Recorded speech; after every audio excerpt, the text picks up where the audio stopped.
has traveled to and invaded San Diego. This is the ultimate to every tourist's vacation. With SeaWorld, the San Diego Zoo, Hotel del Coronado, Midway, Seaport Village, and even the Star of India. But buckle up and come along for the ride with me, your host, Tamala Foster. Because as promised, Pulse has tracked down some of the world's professional extreme athletes in their local playground of sunny San Diego. But before you get to meet them, we like to see how we can push each city we travel to its limit. So here he is, Andrew Silverberg, with our Pulse Challenge.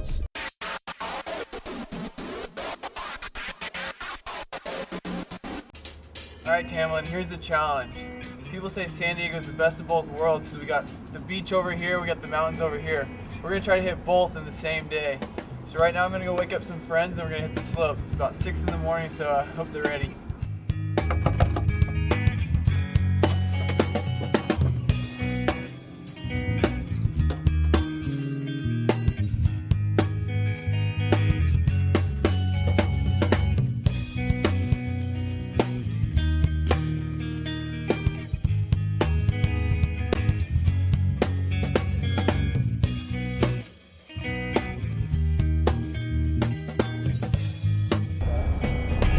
Alright, it's 7:30 in the morning. We're just going through the pass. The sun is shining. It's going to be a beautiful day. We should be there in about 30 minutes. Just climbing the mountain. It wasn't before long that we began to see snow. And after a 3-hour drive and 8,000-foot climb, we had finally arrived at Bear Mountain.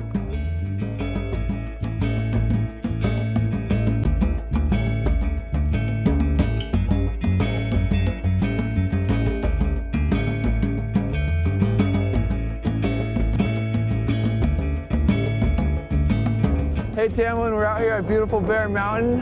Conditions looking good, weather's nice. We got snow last Thursday, so we're really excited to have a good old day out here.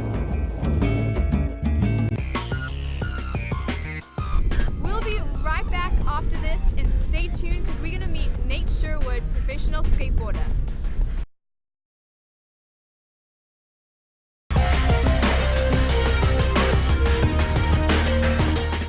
Andrew, I don't know, snowboard and surf in the same day, my money is against you. I don't know if you can do it, but hopefully you prove me wrong. I'm hanging out here in Encinitas on Moonlight Beach parking lot with professional street skateboarder Nate Sherwood, age 27. I'm from Portland, Oregon. Now I live in Oceanside, California. You guys may have seen him on the covers of Big Brother or some of his crazy stories in Transworld Skate magazine, but thankfully he could stop with us and kind of just chat, ask him a few questions. So Nate, thanks for coming. Oh, no problem. I appreciate skating. Thanks for having me. Nate, tell me, how exactly did you get involved in skating in the first place? When I was about 8 years old, my older sister was dating a guy that was into skateboarding, and I kind of emulated him and stuff and whatnot, and so for my 9th birthday he bought me a skateboard. And then I just kind of got hooked on it from there, I guess you could say. It was a snowball effect. Every year I got kind of more and more into it and more involvement was going on with it and whatnot. How long have you been skating for? Oh, wow. 16 years. Sorry, 1989 to now. Sorry, I had to do the math on that. So why have you chosen to do more of the street skating instead of like pools and half pipes and everything? Oh, well, pools and half pipes, I mean, I still skate a lot of those as well. I mean, I guess the only analogy I can think of is more like a specialist, like, you know, when you go to a foot doctor, you know what I mean? Like, he's not going to be specialized in neurosurgery. I mean, he could probably, you know, do a couple of tinkery things in your head, but at the same time, you know, his specialty is like a foot, you know, and like what's going on with the anatomy of that. I guess you could say it's the same thing with skateboarding. I fell in love with it because it was less injury prone. When I was younger, I had a lot of injuries from trying to skate vert in pools, so I kind of was like, you know, I still want to skate, but I'm sick of having all these injuries and having my mom yell at me and give me a hard time for having a broken wrist every month or, you know, a messed up knee or whatever. So I kind of got into street skateboarding because it seemed a lot less caustic to my health, I guess you could say. So, kind of covering the injuries, what injuries have you had? From skateboarding itself, I'd probably have to say some torn ligaments in this foot right here, and I had a severe hematoma in my knee once that kind of kept me limping for 2 months where I couldn't bend my knee. It looked really funny. I couldn't bend my knee at all, so I had to sit down and everything was like all dangled out. I looked like some kind of cartoon character. But yeah, basically like my knee was swollen to a point where I couldn't bend at all. But those are probably the worst injuries from skateboarding. So now that you've moved to San Diego, where do you think are some of the best spots to go skating?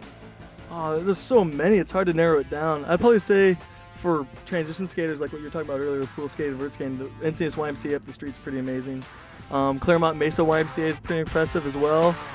Street skateboarding, there's a lot of spots. There's this one spot called The Pit, which is in Carlsbad, which is just like, it's basically just a junkyard that the city kind of abandoned. They let everyone kind of skate there. And it's just like old leftover picnic tables and things of that nature. They're just kind of sitting there, so you can kind of like, I guess it's like Legoland for skateboard, if you will. You just get to build whatever you want there. So for me, that's the funnest place.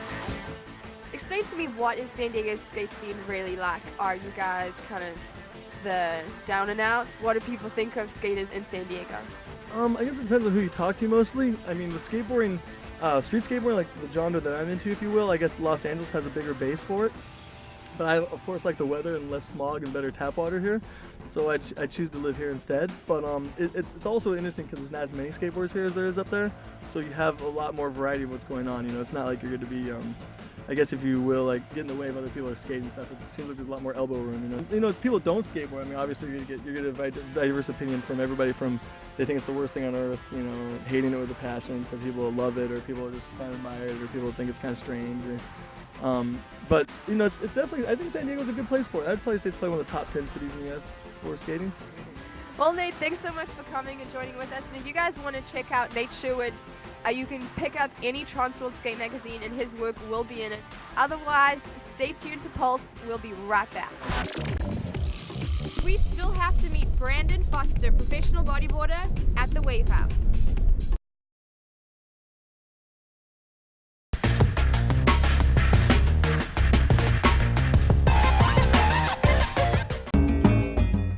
Well, Tamlin, we made it to the top of the mountain. The weather is cold, to say the least, but we're excited to be on this beautiful mountain, and we're ready to go.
Well, I'm here on Oceanfront Walk in Mission Beach. This is the place for the true California and San Diego beach experience.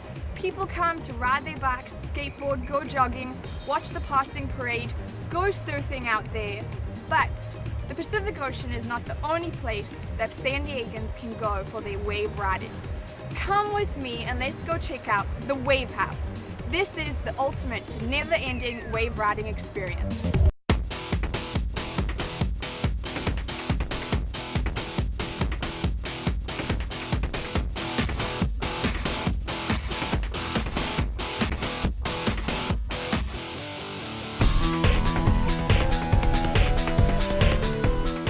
Well guys, I owe a lot to our next professional athletes. This is the reason why I'm here today supporting extreme sports. My name is Brandon Foster. I'm from South Africa / Hawaii / California, and I'm 26 years old. One of the world's best bodyboarders and voted the most traveled bodyboarder. But best of all, this is my brother, Brandon Foster. Good to have you with us. It's good to be here. So, you are known for riding the biggest waves in the world. What brings you to San Diego to ride the Wave House? Well, when I'm in San Diego, the ocean often doesn't provide the size waves that I really search for, so I love heading down whenever it's small to the San Diego Wave House, where it's 6 foot, pumping, offshore, barreling every single day. Well, there's actually a big difference between riding the flow rider wave and the ocean. The technique and everything is completely different. The only really similarity is that it gives you the same sensation of riding a barrel, which is really what surfing and bodyboarding is all about. Just like all wave riding and the D-Rex being similar to wave riding, you get all different ways to actually ride it. I mean, on a bodyboard, you get two different types of styles of riding. Watch it through. You can lie down the board, you can go drop knee, which is the one that I was doing today, or you could actually stand up. And whatever you do on the D-Rex, it's fun, you know, so we just like to mix it up, go prone, go drop knee, just have fun on it. I see that your board is kind of different to the actual bodyboard for like the water. There's actually quite a big difference between the board that I ride in the ocean to the board I ride here. This board here needs to be a lot smaller because the water is actually coming towards you at a lot greater speed than when you're in the ocean, as well as your body doesn't go into the wave. When you're riding an ocean wave, half of it's the part of your body actually is in the wave, in the water, but here it has to be on top of the foam. So that way they have to cut the bodyboard down, cut the tail off, so that you can actually sit in the wave and get rail into the wave so that you can control the board. Well, you have been bodyboarding for far longer than you've been riding the flow rider. How long have you been doing both? 15 years now I've been bodyboarding in the ocean. I started surfing before that, so I surfed nearly my whole life really. My dad was a surfer, so we were always in the ocean. I've only been riding the flow rider for the last probably 4 years. Basically, the skill level that I've attained on the flow rider is definitely through my extent of ocean riding. You are an extreme athlete. What injuries have you had on a wave house? Well, on the wave pool itself, I've had probably two of my worst injuries. I've rolled my ankle so badly that I could barely walk for 2 months. Tore all the ligaments in my one ankle, and then about a year later I got flipped over the back of the flow rider and landed on my shoulder and broke my collarbone. What do you think makes the wave house just a fun place to come ride? Mission Beach and Pacific Beach area is a really fun place to hang out. They got a really cool restaurant area to just chill out if you're not into riding the wave, you just want to come watch. For the riders themselves, this wave is probably one of the best waves in the world. Not many places in the world have good D-Rex waves like this, actual barreling flow ride. It's definitely a 1 in a million chance. I love it. Get barreled when the waves are bad. Can't ask for more. Brennan, thanks so much for stopping in with us. It was good talking with you. And if you guys want to know where he is around the world, just go online to customx.com and you can find out where he is. I don't know, someplace crazy. Stay tuned because we still have to figure out where Andrew is on our Pulse Challenge, and we're going to be meeting Skylar McFerrin, professional ASB World Longboarder champ. We'll be back.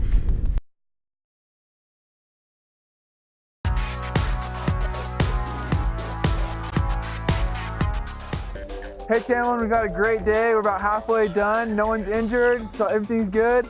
But we're just gonna hit the slopes for the rest of the day. Here we go.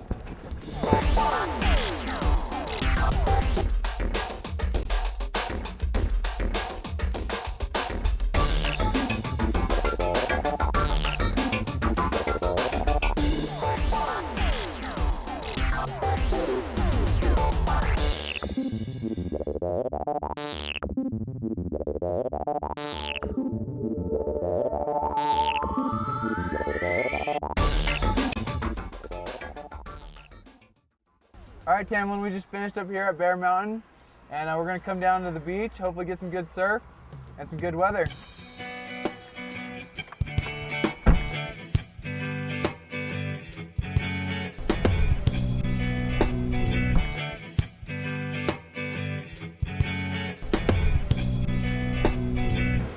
All right, Tamlin, that was a long drive, but we're gonna go ahead and try to get some surf here at Ocean Beach before the sun goes down. Here we go.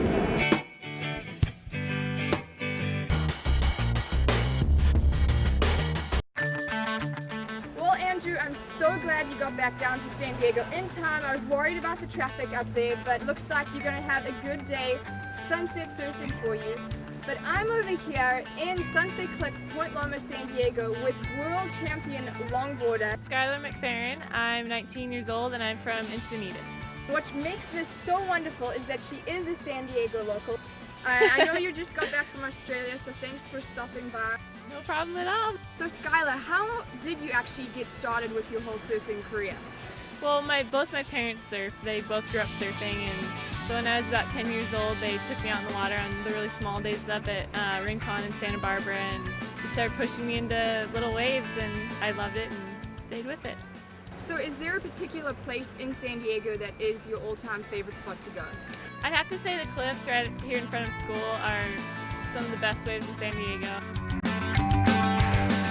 And also Swami's up in Encinitas, where my family lives. There's some really good waves up there too.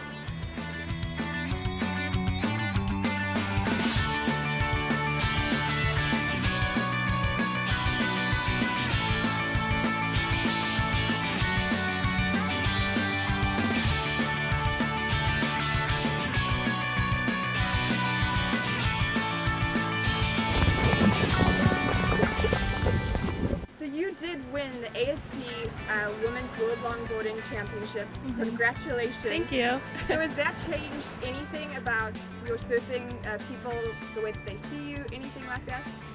Well, I get more people recognizing me sometimes, like out in the water, they'll be like, oh, congratulations, especially when I got back from France. Just more publicity, I guess, more recognition, and so it's been really fun. What is your opinion about actually turning from just a surfer that loves what you do to becoming a professional? Well, the great thing about being a pro surfer is being able to travel all over the world and see places that you would never normally be able to see.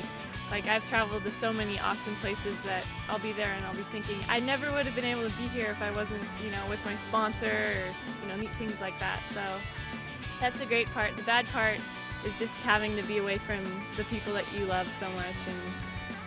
But that's about the only bad thing about it. Everything else is awesome.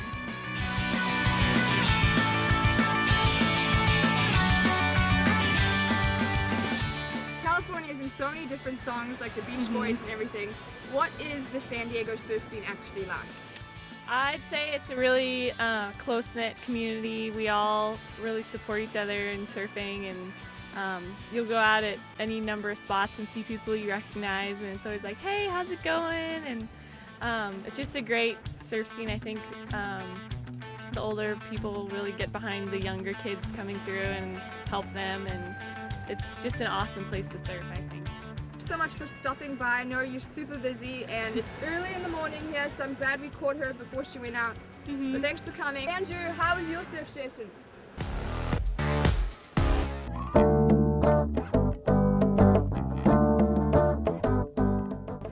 Well, San Diego, we found out it is possible to surf and snowboard in the same day.